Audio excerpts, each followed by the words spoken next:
Good evening, everyone.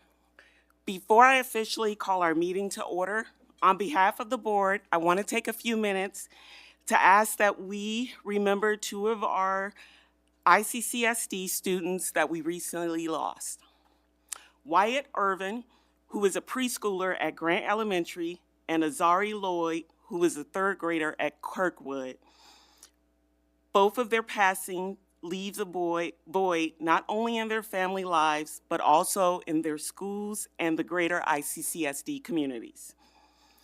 Wyatt was affectionately called Pi, Y Guy, and YY by those that cherished him. His loved ones described him as having a contagious laugh and a huge heart. Wyatt will be lovingly remembered as a funny, affectionate kid who quickly connected with adults in his life and who loved being a big brother. His family shared that he loved reading, writing, counting, playing with cards, swimming, splashing, and exploring all things related to dinosaurs. He also greatly enjoyed his days at the preschool at Christine Grant Elementary, where he will be dearly missed by teachers, staff, and his many friends. Our board extends our deepest and heartfelt sympathies to Wyatt's parents, Dylan Irvin and Madeline Drake Metzer, his mother, Trinity Graves, his brother, Everett Irving, and his extended family as they hold tight to their loving memories of Wyatt. Azari Lloyd will be remembered by his loved ones as a child who brought light, laughter, and love to the world.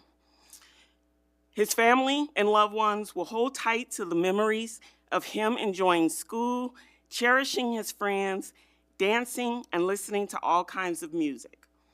Azari has been described as having an infectious laugh, bright smile, and impressive dance moves that had a special way of turning even the darkest days into a rainbow of delight.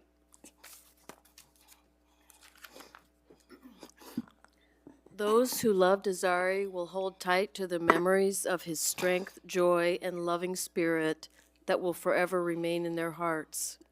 Our board extends our deepest and heartfelt sympathies to Azari's parents, Angine Cox, his father, Marzell Lloyd, and his siblings, Ataris, Amira, Ozzy, and Zay, as well as his many other family members and friends who will continue to honor Azari's memory.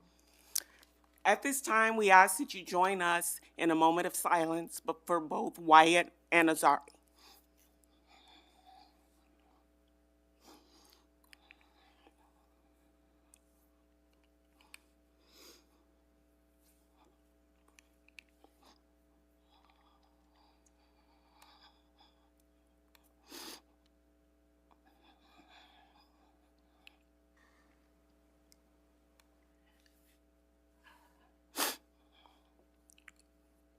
Thank you.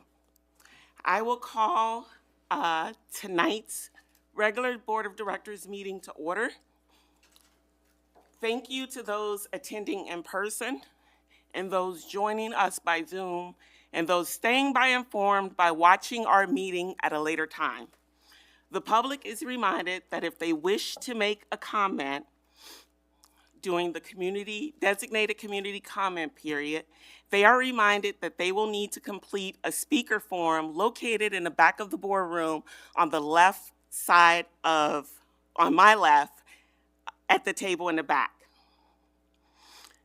The form can be turned in to our board secretary, Kim Coven, seated at the end of the table, also on my left.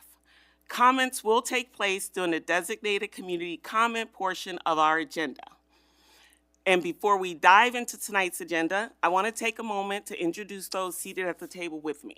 To my right, we have Superintendent Degner, Directors Horn Fraser, Eastham, and Williams. I'm President Malone.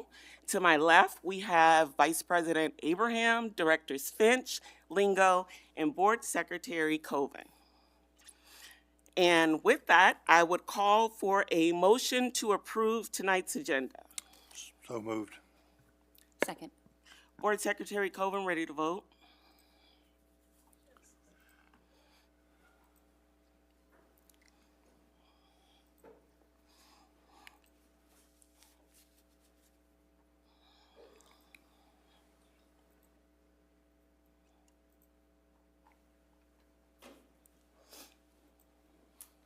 Online voting is open.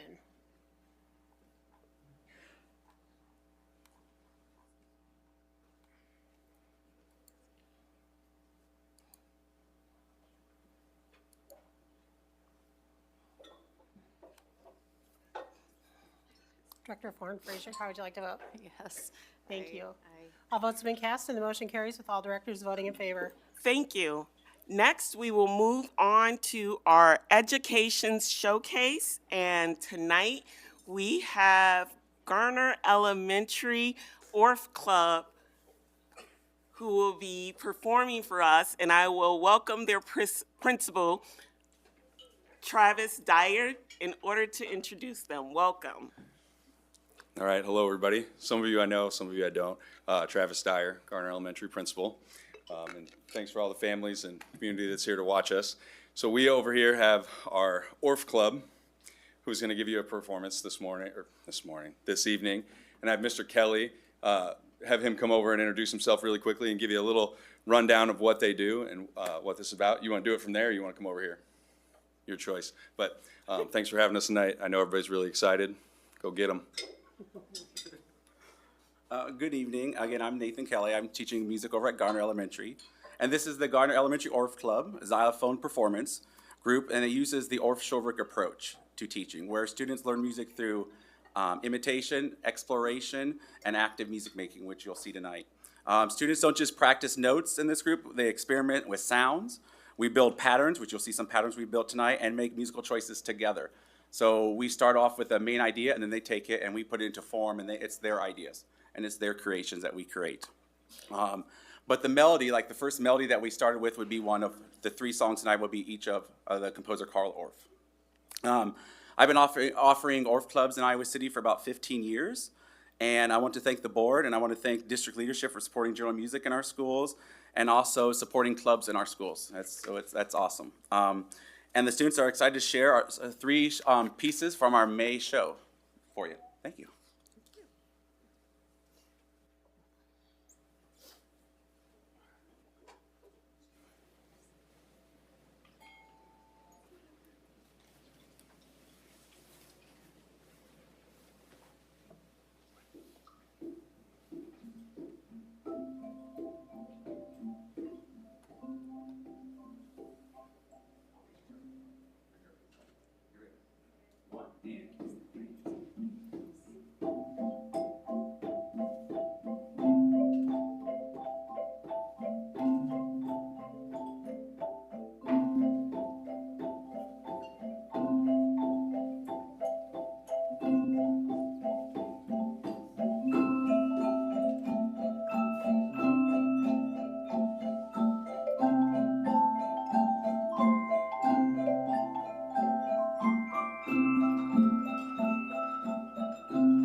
Thank you so much to our young musicians of the Orff Club, and to Mr. Kelly for his dedication and ensuring that they can play such beautiful music. And finally, to the parents, guardians, and loved ones who make sure that they are able to show up to their performances and practices. Let's give them all another round of applause.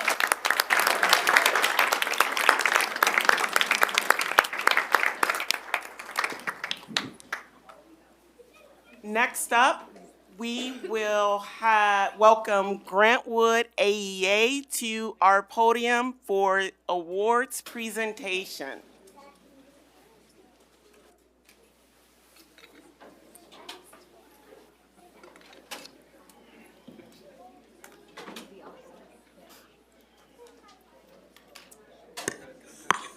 Clear out. Oh, that's fine, yeah.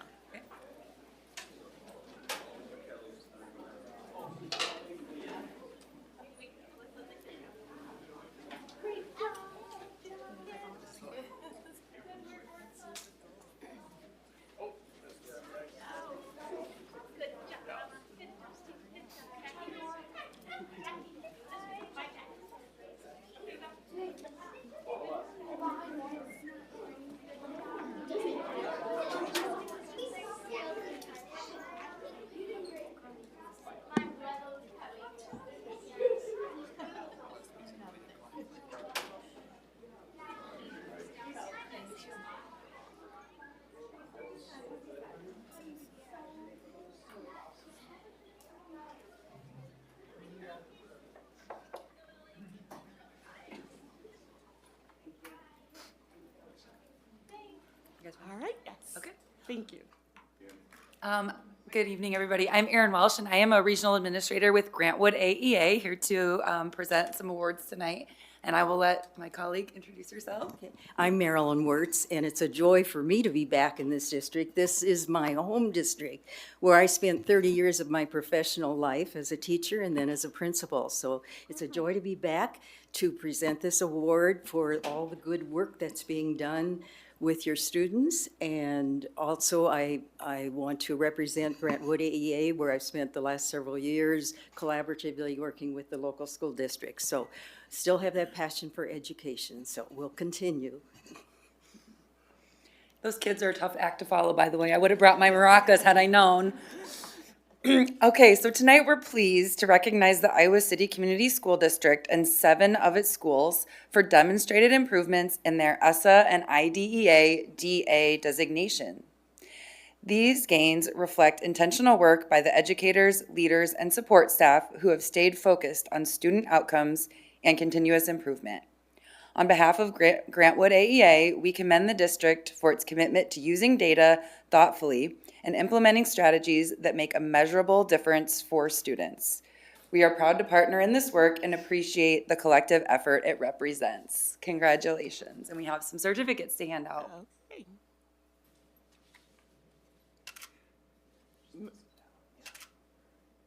You want to read the schools, Matt? Yeah, we're gonna step around and do some pictures. I didn't know if you wanted to read the schools that were on them or.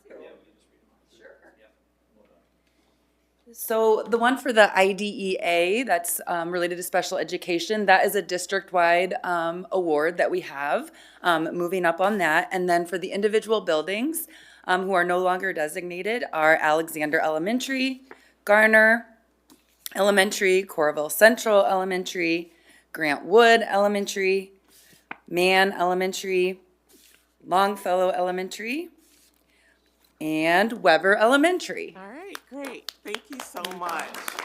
So board members will just step around and take a quick picture. You guys.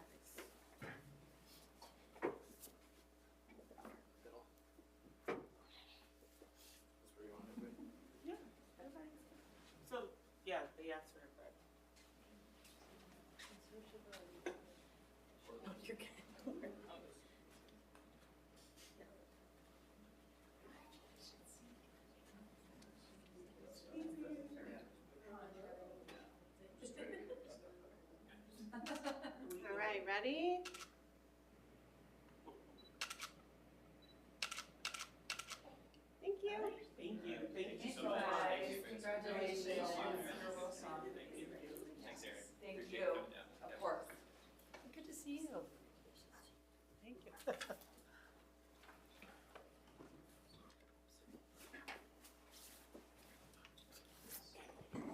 And we do not have any community comment for tonight, so we will move right into our public hearings. First up will be the 2026 Wickham Elementary School and Southeast Middle School roof replacement project. Vice President Abram. Now is the time and place for the public hearing on the proposed plans and specifications for the 2026 Wickham Elementary School and Southeast Middle School roof replacement project. The Board of Directors set the date for this public hearing on January 13th, 2026. Notice of public hearing was published in the Iowa City Press-Citizen on January 14th, 2026. The district will receive bids on this project at 2:30 p.m. on January 29th, 2026, at the Facilities Management Conference Center, 1137 South Riverside Drive, Iowa City, Iowa. Notice to contractors was published as required by law in multiple statewide plan rooms and on the Iowa City Community School District website on January 14th, 2026. Are there any questions from the board? Are there any questions from the public? And we will close that public hearing and move on to our second public hearing of the night, the 2026 West High School roof replacement project. Now is the time and place for the public hearing on the proposed plans and specifications for the 2026 West High School roof replacement project. The Board of Directors set the date for this public hearing on January 13th, 2026. Notice of public hearing was published in the Iowa City Press-Citizen on January 14th, 2026. The district will receive bids on this project at 1:30 p.m. on January 29th, 2026, at the Facilities Management Conference Center, 1137 South Riverside Drive, Iowa City, Iowa. Notice to contractors was published as required by law in multiple statewide plan rooms and on the Iowa City Community School District website on January 14th, 2026. Are there any questions from the board? Are there any questions from the public?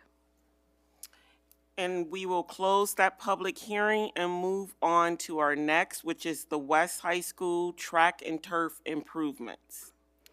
Now is the time and place for the public hearing on the proposed plans and specifications for the 2026 West High School Track and Turf Improvements Project. The Board of Directors set the date for this public hearing on January 13th, 2026. Notice of public hearing was published in the Iowa City Press-Citizen on January 14th, 2026. The district will receive bids on this project at 2 p.m. February 10th, 2026, at the Facilities Management Conference Center, 1137 South Riverside Drive, Iowa City, Iowa. Notice to contractors was published as required by law in multiple statewide plan rooms and on the Iowa City Community School District website on January 14th, 2026. Are there any questions from the board? Are there any questions from the public? We will close that public hearing and move on to our fourth, which is the 2026 Lucas Elementary School roof replacement project. Now is the time and place for the public hearing on the proposed plans and specifications for the 2026 Lucas Elementary School roof replacement project. The Board of Directors set the date for this public hearing on January 13th, 2026. Notice of public hearing was published in the Iowa City Press-Citizen on January 14th, 2026. The district will receive bids on this project at 2 p.m. January 29th, 2026, at the Facilities Management Conference Center, 1137 South Riverside Drive, Iowa City, Iowa. Notice to contractors was published as required by law in multiple statewide plan rooms and on the Iowa City Community School District website on January 14th, 2026. Are there any questions from the board? Are there any questions from the public? We will close that public hearing and move on to our next, which is the Forever Green Road Expansion Phase 1 Van Allen Elementary School temporary construction easement. Now is the time and place for the public hearing on the Forever Green Road Expansion Phase 1 Van Allen Elementary School temporary construction easement. The Board of Directors set the date for this public hearing on January 13th, 2026. Notice of the public hearing was published in the Iowa City Press Citizen on January 14th, 2026. Are there any questions from the board? Are there any questions from the public?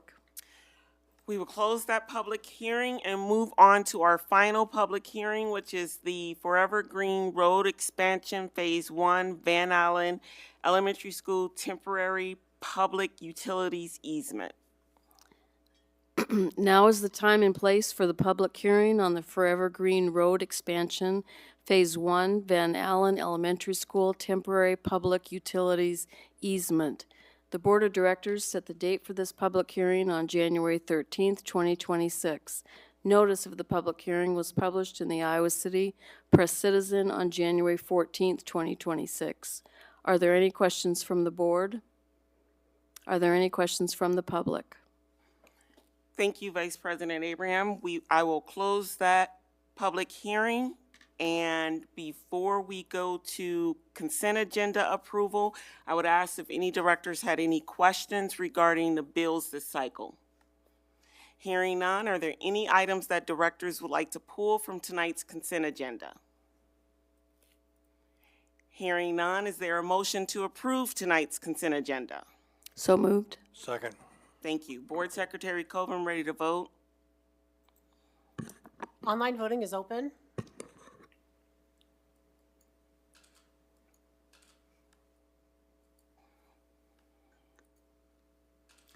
It's not popping up on mine, so vote aye. Thank you, Director Horn Fraser. It's not showing up. All votes have been cast and the motion carries with all directors voting in favor. Thank you. Next up, we'll move on to committee reports, and tonight committee report will be the education report delivered by the chair, Director Horn Fraser.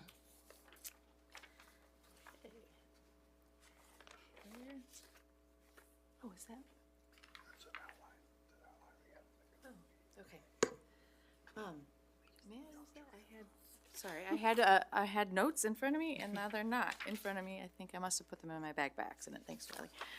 So the Education Committee was focused on the role of the Office of Professional Development. And so we learned about the focus and function of that group and the things it provides to our staff for professional development. And then we had the opportunity to try a little bit of the magic.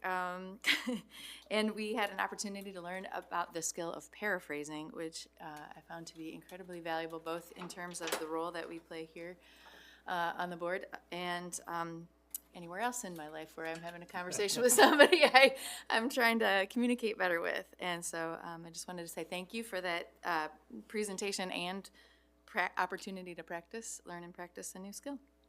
Great, thank Anybody you. else have anything else to add? Nothing else to add from other directors? Great, thank you. Next, we will move on to policy review that will be delivered by the newly appointed chair, who is Director Lingo. Hello. First, thank you, Director Williams, for your glorious service as the Policy and Governance Chair. I look forward to my time spent with Deputy Superintendent Ramey in the near future. The main thing is, well, first, my computer was out, so I didn't have my note-taking ability. But two main things. First were the policy series on students. One of the larger changes, and will show up kind of as a big change to people, but it's just redoing the way in which the discipline of students who make threats of violence or cause incidents of violence. We had those numbered backwards compared to the way that the state had them numbered. So we are renumbering them. So it looks like it's a large change, a much larger change, but it's really just cutting and pasting numbers. Other than that, we had some other discussions on parent engagement and things of that nature. And then the next one was the policy primers, and that one, it should be just labeled policy primer, and it's just changing a number, so it's not a large change. But I am happy to have anybody else that was at the meeting also provide any comments that they have on anything that they noticed or thought.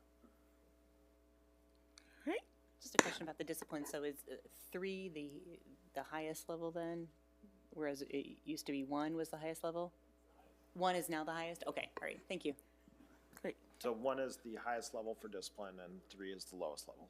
great. I just want to make one addition. We also talked about the need to, or the desire to continue work on the personal device policy so that we can delineate between elementary and secondary. Great. And so that will continue.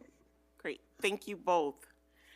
Next up, we will move on to our presentations tonight, which will be the Unified Sports Update by the Director of District Activities, Director May. I don't know if Superintendent Degner wants to say a few words. You bet. I'll let her get to the podium here. But we're looking forward to Tunisia tonight, talking to you guys about unified sports. You may remember we've had some advocacy over the years about Special Olympics and a program the district used to had, and then for a period of time has been on a hiatus. And Tunisia's done a great job of connecting with some stakeholders that are very passionate about this issue in the district. I'm sure some of you guys have had some engagement from those folks, and feel like we've put together a good plan here on how to move forward and try to create more opportunities for our students. So with that, I'll let her go ahead and share the presentation. Thank you. I'm really excited about this. So as Matt just mentioned, that we got some people together to kind of look through this, because to be honest with you, when someone mentioned unified sports, I had no idea what they were talking about. So I went online and did a quick tutorial, I guess you want to say, and to figure it out. But I do want to give a shout out to Tom Braverman, who did an excellent job of coming to our committee meetings and just filling us all in and really giving us the history of how it started in Iowa City and then what happened to it, kind of how it just kind of disbanded a little bit, and how excited he was for us to bring it back. So I'm super excited as well. All right, so I think you guys kind of know a little bit about it, but it's really taking our students with intellectual disabilities and putting them with our students without intellectual disabilities, and really what they're doing is competing together. I know sometimes people think this happens at games when they'll like have a person with a disability and they'll be playing in the game and they'll give them a shot, or they'll do like a halftime show. And that's not what unified sports is. It's an actual competition where students are competing at their highest level that they can, where they're getting coaching, they're getting practice times, they're actually traveling, and they would be able to be in leagues and that type. So it's a little bit of a different look. It's really giving those students a chance to be a competitor as well with the other students. So our program, what we'd like to do is, what we're going to start out pretty slow, and then we're going to really work into it, because I really wanted a solid foundation for everyone, and I didn't want them thinking they had to do everything in like 2 seconds. So I wanted to make sure we really went slow and steady with everything. Everyone that we have talked to and worked with has taken courses to learn about unified sports, to learn about the rules of unified sports, and our ultimate goal is to become a champion unified sports program, which I'll explain that here in a minute. So once the committee got together, we created job descriptions for our building coordinators, and what they basically are is our liaisons. They're there to help the coaches that we're going to hire for each sport have that connection with teachers, staff members, parents. Sometimes they might even have to connect with coaches, ADs, just so we have a smooth transition with that program. So at City High, we have Christy Johnson. At Liberty, we have Peggy McGuire. And at West, we have Tony Rex. And actually, we have our committee meeting tomorrow with all three, and we're going to see what their first activity is that they want to start with. So that's going to be exciting to find out what they want to start with. So what are we going to do next? I have this whole plan in my head, but then of course I was like, I should slow down, because they're wonderful people and they really have like amazing ideas, but I do want them to have, you know, a good solid foundation, because I want this to continue. So each school's going to determine their own first activity, what's best for their community, just to get the ball rolling, to get kids excited, to get parents involved as well. After that's done, we want to make sure they have some type of activity or competition with that. Then we'll move into third trimester, where I would like them to then start working towards a track and field program, and then we'll have a competition between the three schools with some of the track and field events. And it just depends, of course, on what the students gravitate towards and what they're good at doing. So that is what's going to happen. As we do these things, we're going to work towards what is called a unified champion school. And that's where you have to meet 10 national standards by the Special Olympics. And when you meet those 10 standards, you get that distinction of being a banner champion school. And then what that does is open up more doors for our students where we can start competing not only across the state, but of course across the nation. So I think that's a really lofty goal, but I think we can get to it.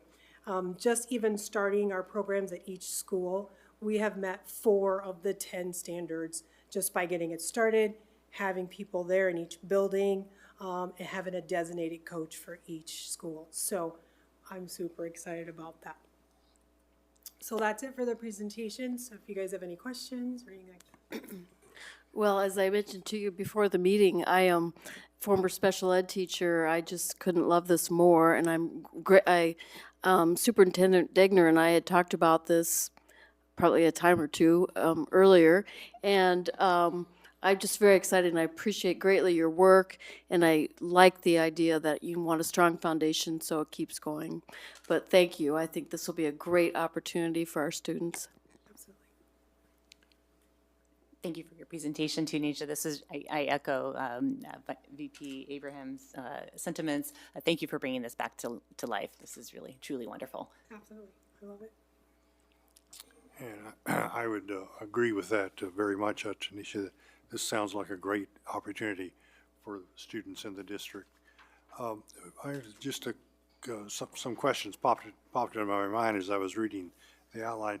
One, will it be possible for students to meet their physical education course requirements by participating in these activities? Absolutely. Our goal is to make sure that it's just as equal as any other sporting activity. So yes, they would be able to get some type of a waiver if they're involved in those activities. And then, is the idea that students will decide on their own to be interested in this as a physical activity or PE activity and participate in that way? So it's not a recruitment situation, I take it, but a volunteering or both maybe? It's a little bit of both, right? So in the beginning, we want kids to be involved, so we want them to choose that, but we definitely want to keep the program going, and that may require us to go out and recruit, and that's okay too. So I'm just encouraging the building coordinators to do what they do, what's necessary for each different school culture. So it'll depend on the school. And then finally, will our new practice facilities at the high schools help this program? Absolutely will help this program. It's going to open up doors. It'll give more space, of course, for us to try other activities as we go. Because that's one of the things right now it's going to be tough is if we decide to do like basketball, it'll be really tough to find that space, right? So as those facilities start to open up, we'll have way more space to do those things. I'm very glad to hear that, as that's been a considerable investment on our part in terms of facilities, and it's very great to see those facilities being available and supporting all students. Absolutely. Thank you, Director Ray, for getting this program up and running again. And also, please extend our thanks to your committee members, the building folks that will also work with you. This is a program that, I've heard over the years from parents with children with intellectual disabilities who can't necessarily participate in our regular activities and sporting events. And it's also something that's near and dear to my heart, having a sibling that was also left out of these type of activities. So I am really excited to see it taken off in our district. Please keep us informed of the activities that's planned and organized. I'm sure a lot of us would love to come and cheer our new athletes on. So thank you again. Thank you. Next up, we'll move on to our action items for tonight. First up is the interfund loan. And I don't know if Deputy Superintendent Ramey will kick us off. Good evening. Thank you, President Malone. As the board can see, we do not have a presentation this evening on this resolution as it relates to the loan that was made between two accounts last fall. We do recognize that this raises some questions about overall kind of our quarterly financial and what does this mean for us from a financial standpoint. We are currently working on putting together materials to come back and talk with the board in February. We don't see this as a one and done this evening. And so we just, while we don't have a presentation, we do want to start there by letting the board know that there will be additional material coming from us in terms for discussion with the board at our meeting coming up in a couple of weeks. However, with that said, we will entertain any questions the board has prior to the board voting on this resolution. Directors, feel free. I can go ahead. Thank you. Thank you, Deputy Chase is Superintendent fine. Ray Chase. I just want to call you Chase. Okay. All right. So, thank you for that opening. This does, bring up several financial and governance concerns. We on the board, and the public may not be aware of some of these school finance issues, but on the board, we do understand that cash flow can sometimes be an issue. We don't always have cash when it comes time to pay our bills, even though eventually it will all even out in the end. And so occasionally districts do need to make these loans or interfund transfers. It can be a matter of timing, but I think what makes this particular loan a bit irregular, in my opinion, is number one, the size of it, $10 million, and the large amount, and then also the fact that there was no authorization up front, and 5 months later, we are giving the authorization. So in the interest of making sure that the public is well informed about this, and also to ensure that we are putting processes in place to sort of make sure that this type of thing doesn't happen again, I sent a series of questions over the weekend by email to the team, and I thought it would be a good idea if we just ran through those questions and answers tonight on the board, just for the sake of education for our community. So, and I'm sure you have a copy of those. Okay, so if you don't mind, I'll just start with the first question, which is the history of interfund transfers. Has our district needed to make other interfund transfers in recent years due to cash flow issues?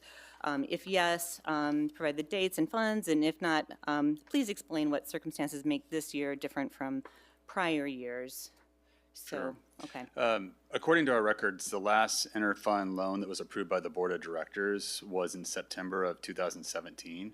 And it was actually a transfer from SAVE to the bond proceeds to cover the cash flow issues related to construction from our One Visions facility master plan. And so that's the last one we show a record of board approval. And I'll add on, I'm going to jump to one of your I'm cheating because I do have your questions. Sure. To one of your other questions, I think relates to something you said, Director Finch, and really relates to this question as well. But one of the reasons maybe the records don't indicate that is because Board Policy 701.2 actually does not require board approval for what this would be a loan between one fund to another. And really, that also speaks to your question about the timing. And so when it came back and we were asked for a interest rate to pay the fund back, we kind of took a pause and we reached out to legal counsel. And so legal counsel is the one that suggested that we get the board approval for this. And so at the time, when the business office was looking at it, as I said, the policy didn't necessarily require that, but when we went around to legal counsel, they suggested we bring that. And that notification didn't come to the superintendent's office until after winter break. And so that's really why that lag is. As soon as we got that advice, we put this resolution together in time to get it on tonight's board agenda so we could get that approval. To your point, which earlier about what processes are we putting in place, that's something we've already started to look at. That we will take the policy back to legal counsel as well, bring it to P&G when the 700s come before P&G in 2 months, so that we can look at that to see the enhancements we want to make in terms of those checks and balances as we move forward. Okay. Thank you. So my next question was about financial reporting. So, and I was confused because there's nowhere in our quarterly reports or any of our financial reporting where we could see this loan. And so I'm also wondering about what processes or what changes we'll be making to assure that in the future those types of things are visible for the board. Kurt, do you want to speak to that one? Sure. So, the quarterly financial report doesn't show this specific transaction because it was completed on the banking side, but not properly recorded on the accounting side. So due to that unfortunate mistake, that's why that quarterly financial report doesn't show that transaction. So, in the future, we'll set up steps to monitor that and better reflect that on those reports. Okay. And then speaking of that quarterly financial report, that came through on September 9th, that board meeting. And so there was, and I apologize, we don't have this up for everyone, but there was a table that was shared during that quarterly financial report where it reported the days, and I'm asking because I want to understand this better. The days net cash ratio suggested a market improvement from the prior fiscal year of 47.6 FY24, which was in the red, to an improvement of 76.4, which was in the yellow. So is that improvement because we took the loan, or why does that show that there's an improvement there? So that improvement would have been noted across all funds, all cash positions, and so that was not a general fund specific metric, whereas this transaction was between the health insurance fund and the general fund. So, for instance, our net cash position in SAVE probably went up because we didn't have as many large-scale projects going on at that time, and so that would have added to that days net cash on hand number that you saw there. Okay, so if our cash position was improved, I'm just trying to understand why we needed to take the loan. I guess can you sort of reconcile that for me and for the public? Sure. I mean, our revenues are fund-based, and so the example I just made in terms of the SAVE dollars, we would get that money, and that's not earmarked for the general fund, but that would still be reflected in an overall net cash position increase. So the general fund could be in a poorer position than any other fund, but when they're all taken together, that's what that number would represent. Okay, that makes sense.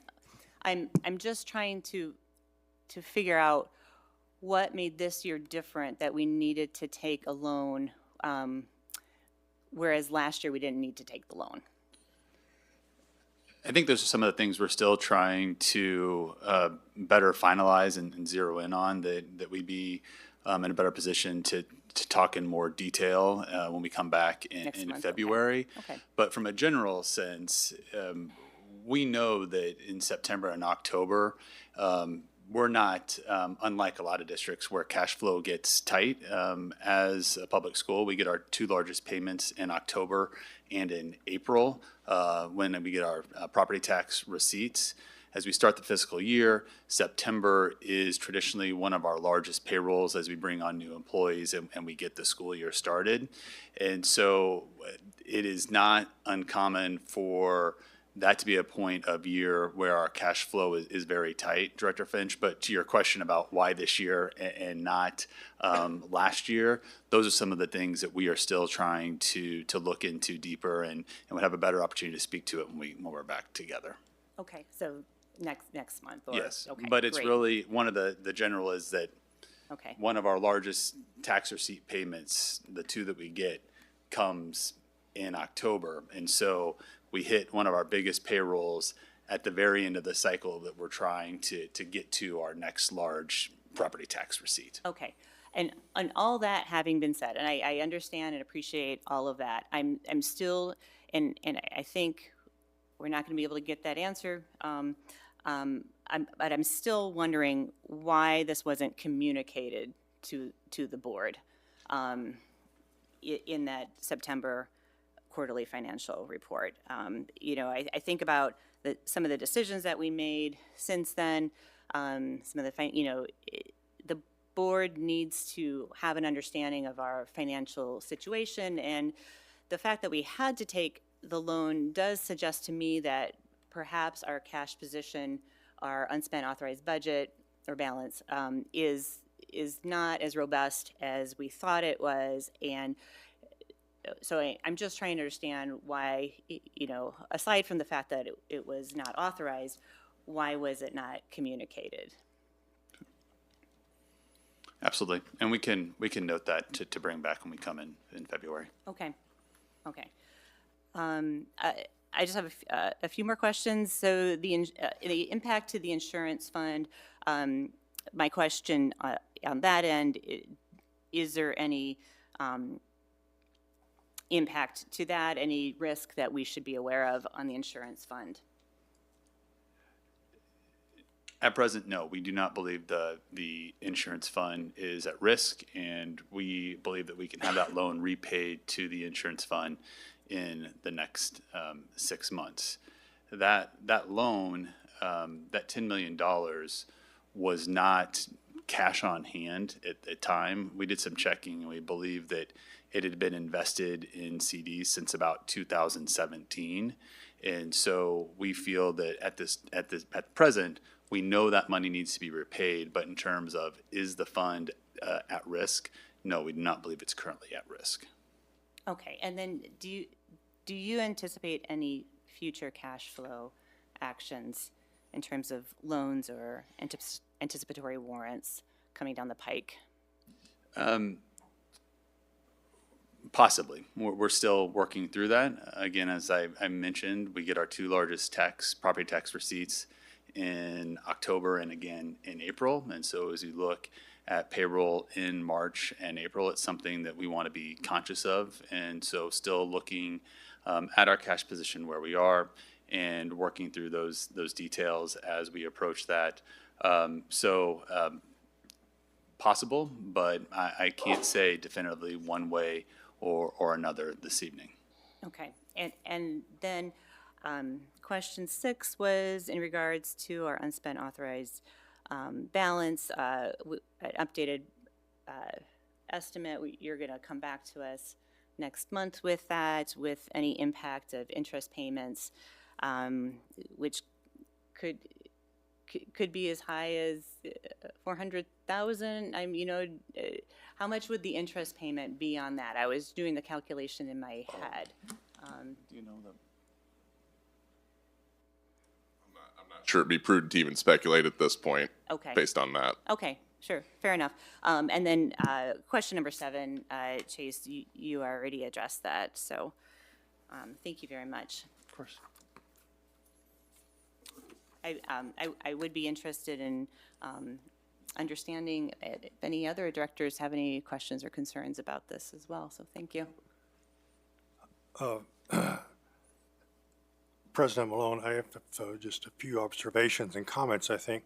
For one thing, to me, this was a normal administrative function, which was properly done for the cash flow positions that the district encounters over the course of an entire fiscal year.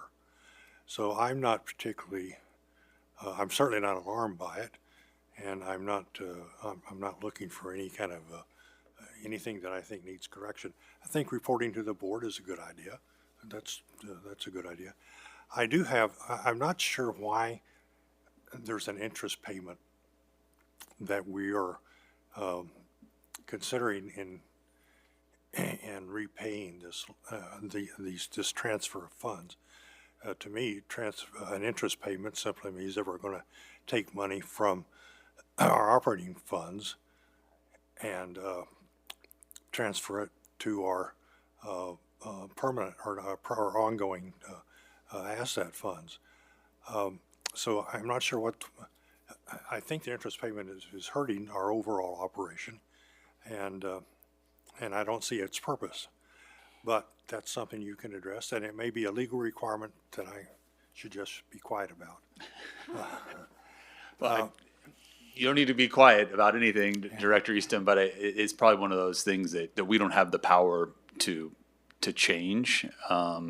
And yes, it's something that we were informed that we need to put in place when you're talking about taking money from a fund that's set up for one purpose and then loaning it to a fund for a different purpose.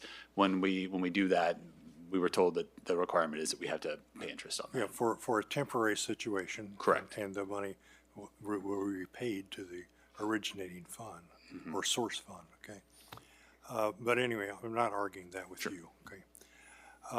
The other thing is,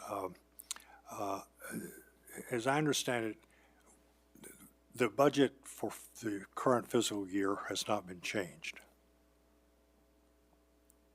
No, it has not. We have not changed the revenue projections, and we have not changed the expense projections for the current year fiscal budget. Go ahead. I think that's it connects back to Chase's earlier answer, Charlie, when Director Finch was asking the questions about impact to the unspent budget. I think some of our nervousness about the March one would be as we're trying to track those expenses throughout the year. So that's something the team has been digging into the last week, is to have a better reflection of what are those month-over-month expenses, to not only diagnose what we thought was a simple timing issue and a procedural step that was missed, to understanding if there's also a long-term expense issue that we need to monitor and correct. From a revenue perspective, it's more on the timing and the receipt of those payments and when they come in and the challenges created on that. I think what we're trying to do a careful analysis of now are the overall expenses that are going out as well.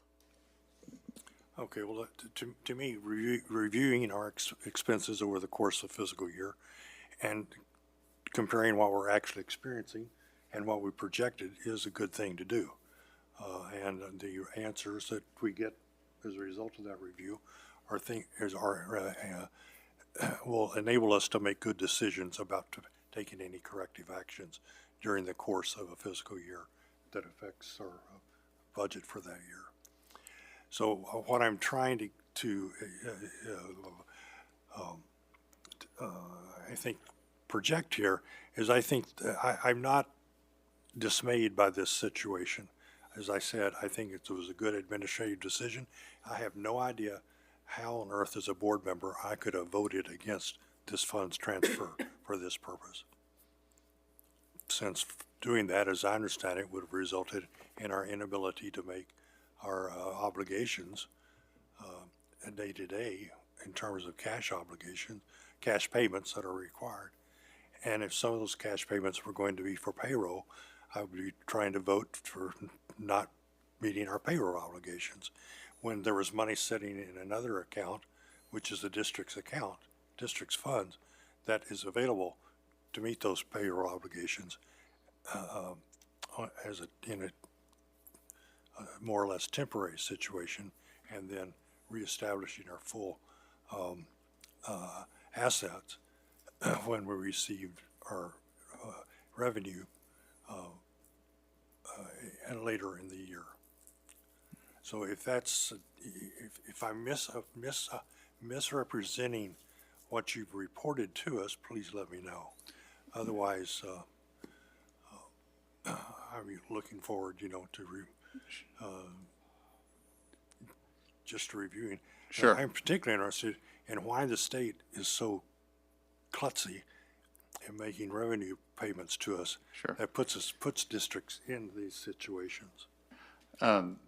I don't think that you misrepresent anything, and I appreciate those comments, Director Eastham, and I also appreciate the comments about communication and what Director Finch offered about process. I mean, we're a learning organization, and we never want the board to be caught off guard or surprised. And so we always want to look at our processes and how we can enhance those and make sure that we're being good stewards of our finances, that we're representing what we're doing to the community, and that we're putting the board in a good place to have those conversations as well. And so I think this is a great conversation to have. We always need those opportunities to enhance the processes that we use. And so we don't see this as negative. Like I said, we're a learning organization, not only on the teaching and learning side, but also on the operations side. And so as I mentioned in the answer to one of the questions to Director Finch, we believe that we have a path to pay this forward.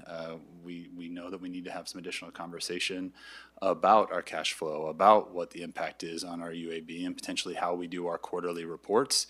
And so those are all things that we're working on. It's just we felt the need tonight was to put this resolution in front of you to open up that communication, and that we come back to those other pieces at a meeting next month.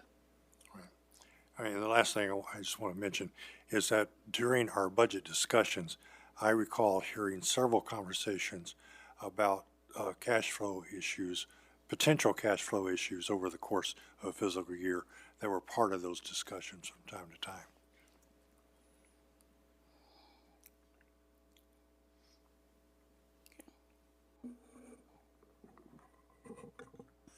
Let's come on, chime in. Deputy Superintendent Ramey, you said that there isn't a requirement for the resolution. Is that what you said earlier? That's my, well, based on our guidance from legal counsel, there is. Based on our current board policy, it does not require board approval. So I think that's one of the things we need to review and square. What it does say in board policy is that temporary transfer of loans of funds permitted between funds must be repaid to the originating funds with interest by October 1st, the following end of the fiscal year.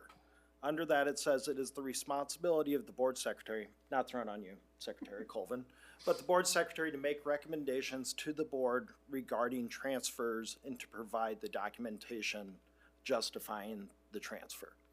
So it may not require a resolution, but if transfers are going to happen, we are supposed to know, and if we are a policy-forward board, then we need to make sure that our policy is still being followed. My main question is first off, this is costing $394,000 to our general fund. So that is, from my understanding, whatever's left over in the general fund, we get to roll over in the unspent cash balance, correct? Yes. Okay. So that's money we could be rolling over. So that's my first concern. Then, after last budget reduction, the board established a UAB of 5 to 10%. We still have not hit that number yet.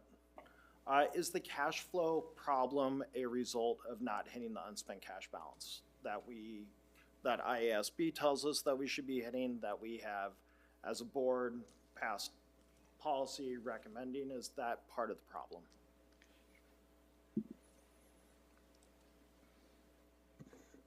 I don't see them jumping in. I see those as two separate issues, exactly, Mitch. yeah. I mean, and so our unspent balance and what you're talking about there is really the separate concept from cash, right? And, Yep. and the cash flow is really about receipts in and expenditures out. And so again, back to the original timing issue that created this one with the payments at those two times. To answer Charlie's question, that's when the state redistributes property tax payments. And so if people don't pay their property taxes, we don't get that money.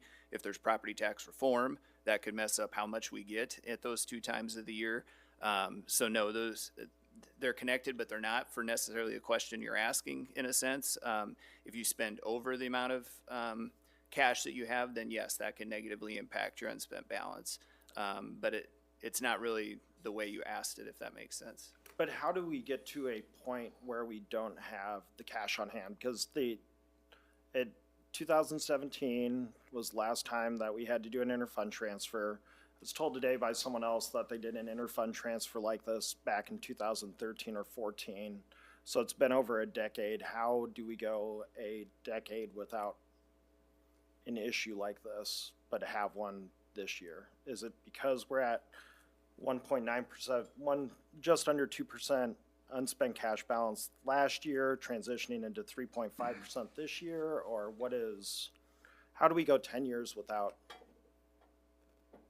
how do we go 10 years meeting payroll and then suddenly we're not able to meet payroll? Yeah, I'm not trying to be mean, because I mean. no, I think that's your what a question, lot- I'm not resisting it. I think your question's fair. I think it goes back to the follow-up conversation we'd like to have with you on the 10th, right? I mean, I think the original working knowledge that we had about this was that it was a timing issue. And then as this has continued on and as we've dug into it, I think that's what we would want to come back to you and talk about is what is the reason for the problematic nature of those expenses coming out, and then having, you know, potentially another concern here when we come to March about, again, the timing of the payment, making sure we have enough cash to go out. I think Chase did a nice job of explaining before that it's always tight at certain times of the year. The fact to where Director Finch started about the size and scope of this transfer, I think those are questions we've been working to unpack here in the last 2 weeks as well, that are fair and ones that, you know, again, we deserve to provide answers to. I can't speak to time before ours here. I know this is the first cash transfer we've asked for in that regard. And even the last one we documented to you tonight was really in regards to facility proceeds. And so, again, I know we'll want to come back and provide you more of that information. I think we can give you a better look this time rather than just talking to generalities or platitudes. Got it. And to me, because it is payroll, this is making sure people have the money to pay their bills, to pay for their daycare, to pay for their meals, to pay for their gas, their mortgage, whatever it may be. We got lucky that we have this other fund that we can take from, but I mean, it's not something that should happen with an organization like this, especially when an organization that means so much to so many people in the community. And I've heard about it already from multiple people, and they're like, what's going on here? And I don't know if it is just that we're playing this dance so close to that $0 in our spending, or what it is. I mean, I have to acknowledge that there's always a difficulty in balancing costs. And people want 1,000 different pathways throughout their secondary schools. And we have people that want pay raises and not having to pay for insurance costs. Everybody wants small neighborhood elementary schools. Some of us don't get them. Others want buildings that are new and fancy and shiny that cost somewhere between $225,000 to $600,000 to provide operational costs.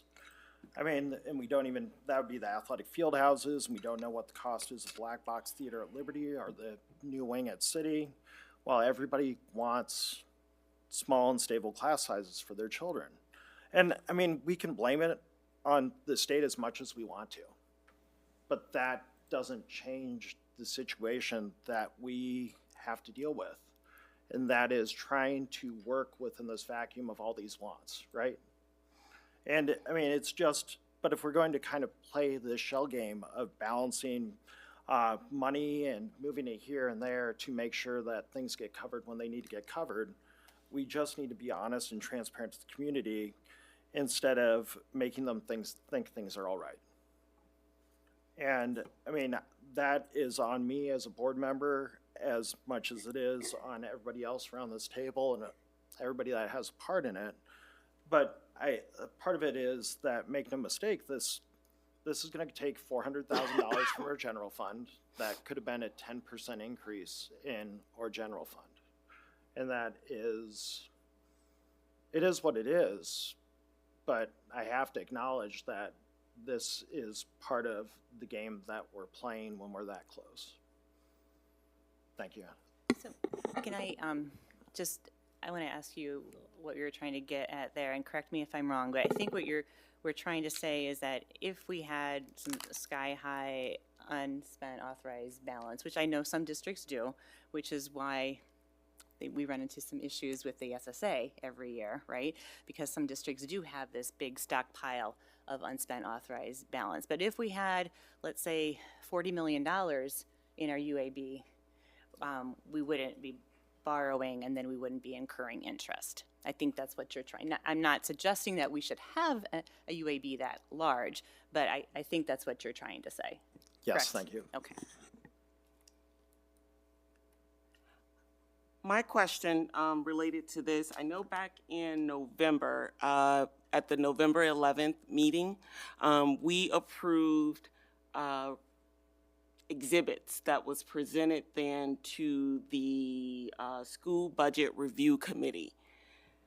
Does this loan gets reported as part of that, or should it been, or do you have to go back and share that? It has nothing. No, that was part of our original question was, is this a loan that needs to be reported to the SBRC? Yeah. Is that President Malone? And that's where we got the guidance from legal that this needed to be approved by the board as a resolution, but that no, this did not require any sort of report to the DE or to the SBRC. And if it continues, like we continually have to do such loans for a period of time, it still doesn't have to get reported out, except to the board. Well, I mean, it's not our plan I to know, do it on I'm an just ongoing saying- basis, and so we didn't necessarily ask that, Okay. ask that question. Okay. Any other questions or comments from directors? Director Eastham? It just occurs to me that at the end of this fiscal year, we will rehab, I'm confident we will we will have repaid this loan, this interfund transfer, and with the required interest. And this conversation is pretty much muted at that point. Potentially not by the, 6 months, so. Well, at some fiscal point, year. it's some near, In the rel- according to the terms of the loan. Yes, sorry, yes, Okay. yes. So we will have met the terms of our borrowing. Correct. Okay. Are there any additional questions or discussions from directors? Is there a motion to approve the resolution? Move approval of the resolution. Is there a second? Second. All right. Any additional discussion? Hearing none, Board Secretary Coven, ready to vote? Online voting is open.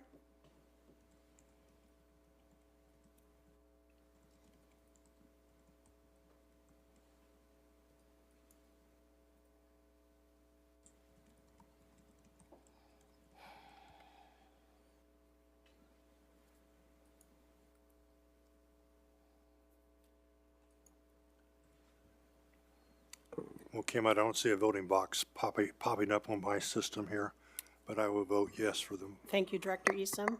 Director Abraham, I don't have yours. Oh, I got it. All votes have been cast and the motion carries with all directors voting in favor. Thank you. Next action item is the Forever Green Road Expansion Phase 1 for Van Allen Elementary School temporary construction easement. I don't know if any of our directors, administration wanted to make any comments, or if any board directors had any questions or comments. Hearing none, is there a motion to approve? I move. Motion to approve, or second, I don't know, Okay. someone. So then Horn Frazier and Director Lingo. Board Secretary Coven, ready to vote? Online voting is open.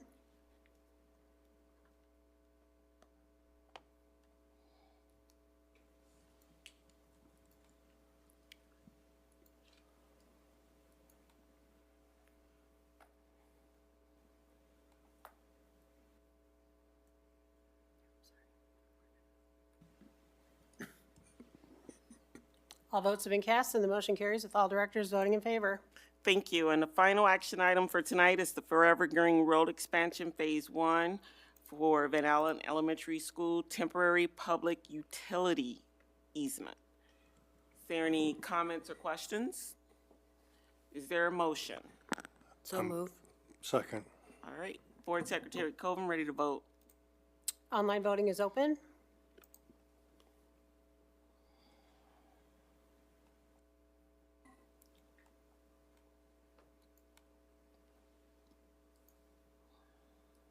All votes have been cast and the motion carries with all directors voting in favor. Thank you. That takes us to our upcoming events, which our legislative update will be this Friday in the boardroom from, nope, sorry. Okay, sorry, I hadn't read my email, just got back from Des Moines, clearly. But Superintendent Degner, I don't know if you want to kick off some updates. I'll lead off with that. So we did end up canceling our legislative forum for this Friday. Many of the legislators are going to be attending a funeral this Friday, so they're not going to be able to be in attendance. So there wasn't really a need for us to, well, there's a need, but there's not really a purpose for us to pull together that day. And looking at the other Fridays, there really wasn't room to schedule a new one. And so we're going to just wait until our February legislative forum. I'd still encourage you to be active in contacting our legislators. There's a number of issues that are going on currently. Of course, the largest one is property tax reform that's being discussed in Des Moines, and where they'll land on that. I do believe they'll probably accomplish something with property tax reform before the end of the legislative session. An impact point for us that I know there's a lot of heavy advocacy going on around right now is in terms of save dollars that a couple of the proposals have included redistributing the save proceeds away from school districts and to help with the backfill for property tax reform. There's 175 districts in the state that are already bonded against save revenues. We're one of those districts that would be looking to do that in the future, of course, to fund our FMP 2.3. And so that is something we'll want to monitor closely. Without the ability to do that, that would obviously change our plans immensely for what we could accomplish there. We've heard encouraging news from our local legislators about their skepticism that they'll actually be able to use SAVE differently that way, or that they'll be able to redistribute that from schools, and then as well as some of our folks that represent our professional organizations. So we'll remain hopeful there, but I think we need to continue to share the impact point of that and recognize how many school districts that would impact, not just us here in Iowa City. There's also some pre-filed bills with TAG and Talented and Gifted and in our advanced pathways from the DE in that regard. You have some impact points on full unit of government, physical education requirements K-5. There's a student discipline bill or a couple student discipline bills that have been talked about at the State House. A gender theory and sexual orientation restriction for grades 7-12 has also been proposed. And so there's a few classroom impacts, of course, being talked about as well in terms of education policy. We don't believe we'll receive an SSA number anytime soon, knowing that that's probably going to be somewhat dependent on where they land with property tax reform. SSA seems to be getting some very different viewpoints. House Republicans seem to be closer to zero, or excuse me, seem to be higher than their Senate colleagues. The House Republicans are talking sometimes even 3 and 4. Senate Republicans are more talking 0. The governor's been in the middle at 2.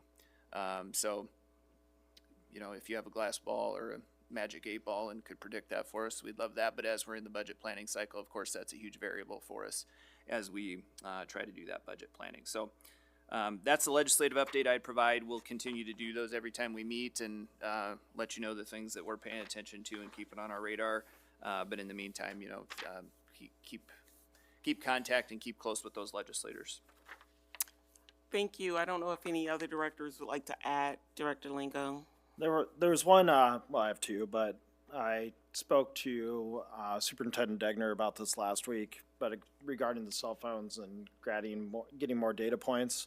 If there's any way that we can get from people like Sheriff Conkle and Chiefs Liston, Nicholson, and Venega, and people like the county attorney and people from the public defender's office, anything on from these people in the juvenile justice area, What proportion of the phone calls made to or by our buildings to law enforcement services are due to incidents sparked by cell phones and social media use during the day?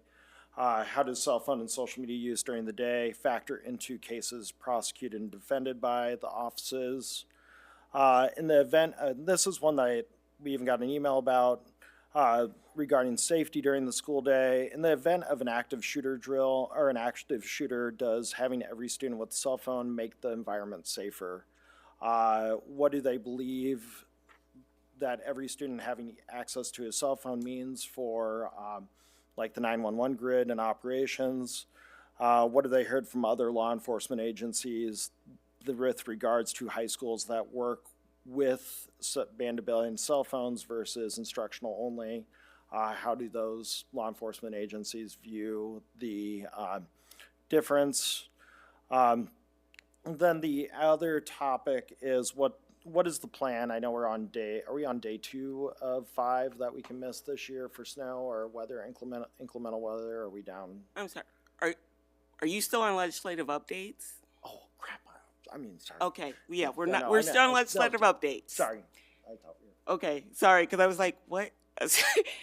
Are there any other directors that wanted to add to legislative updates? I will just throw out there that myself and Director Horn Frazier was able to participate in the Day on the Hill event yesterday, which did provide us with an opportunity to talk to our local reps, but also hear the guesstimation of when they thought SSA would come out, and it's looking like late April, perhaps. So fingers crossed that it's not that late. But it was a great opportunity, especially to see some of the student led presentations that they had on the Hill.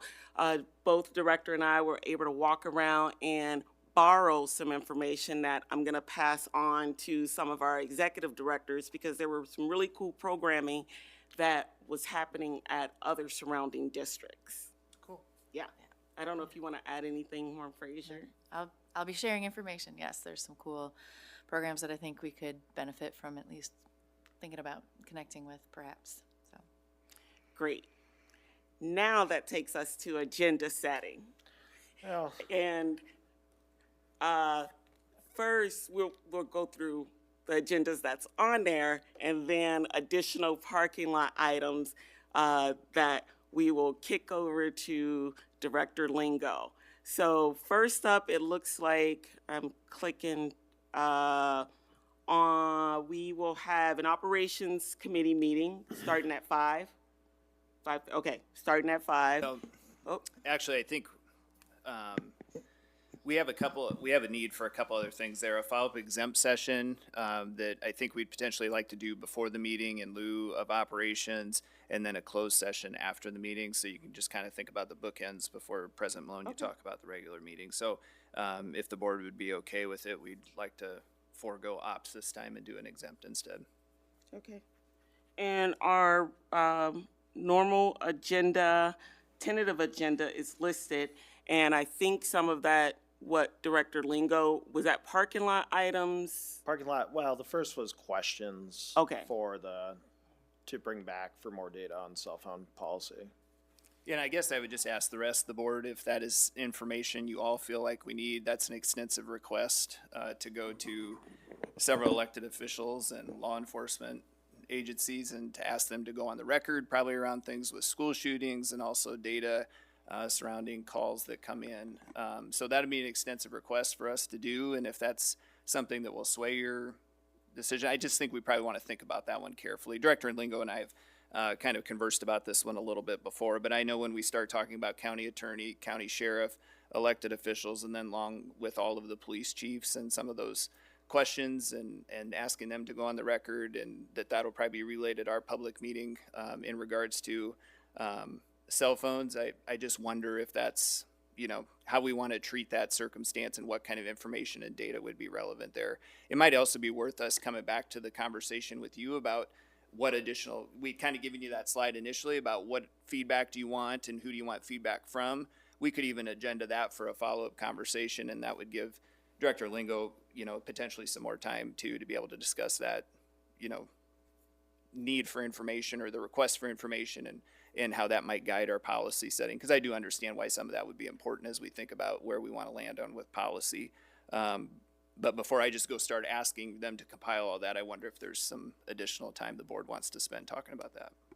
I don't need it. I've read, I mean, there's extensive articles available on the internet that I've reviewed that address this. So I think that data set is probably more reliable than our like tiny data set in Iowa City. So I'm good doing my own research and coming to my own conclusions without that information. Yeah, while I appreciate Director Lingo's interest in bringing this to the board and to the discussion, I wonder if it would be a little more practical in terms of staff time and our time in reviewing our potential changes to our cell phone policy. If we could simply send just a general request to local law enforcement and ask them if they have any comments that they want to make. So I know it's a little more open or general, but I'm also not so sure that there's a lot of detail that is known nationally that would apply locally too, and it may be a little bit much to expect or to ask the local officials to make that much investment in time to do the review that's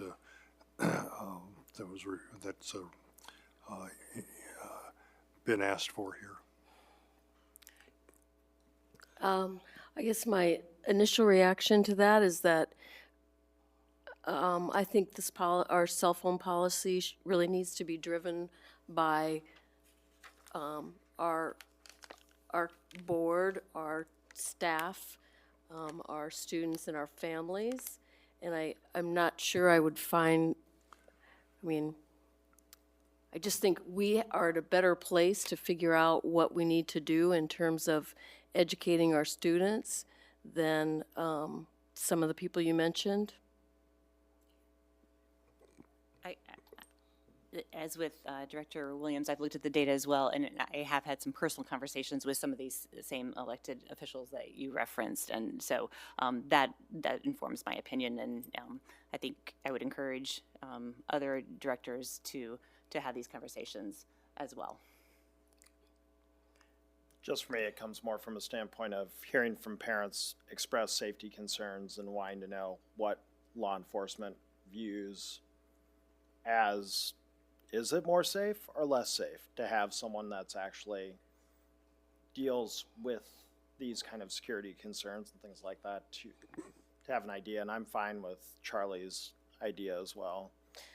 And I agree, that's a consideration, and I think we can get that from, more from a bigger source than trying to track down what each of our local people say. I think we can find that.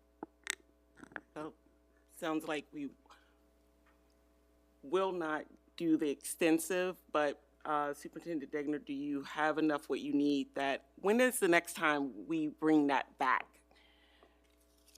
I don't think we have that forecasted yet.